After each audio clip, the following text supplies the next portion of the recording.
राज्यर 4 जिले में प्रबल वर्षा संभावना।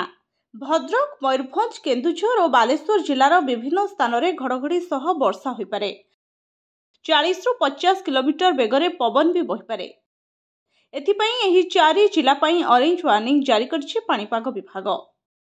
खाली यही 4 जिला नुह, उपकूल और आभ्यंतरीण ओडिशार विभिन्न स्थान में घड़घड़ी सह स्वल्परू मध्यम धरणर वर्षा संभावना रही।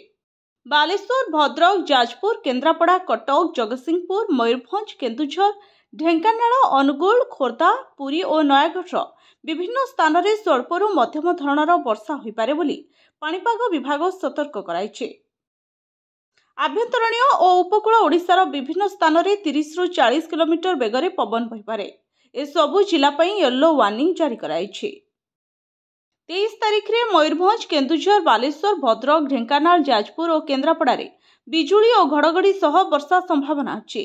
सबु जिला येलो वार्निंग जारी होइछि। 24 तारिख में भी बालेश्वर और मयूरभंज सतर्कता जारी कराइछि। उत्तर ओडिशार गोटे 2टी स्थान में घड़घड़ी सह वर्षा हो पारे। सूचना अनुसार गत 24 घंटे अनुगुल सर्वाधिक 26 मिलीमीटर वर्षा होइछि। भुवनेश्वर में 22.2, ढेंकानाल 21, चांदबाली 18.4, तालचेर 15, केन्दुझर 12.8 मिलीमीटर वर्षा रेकर्ड होइछि।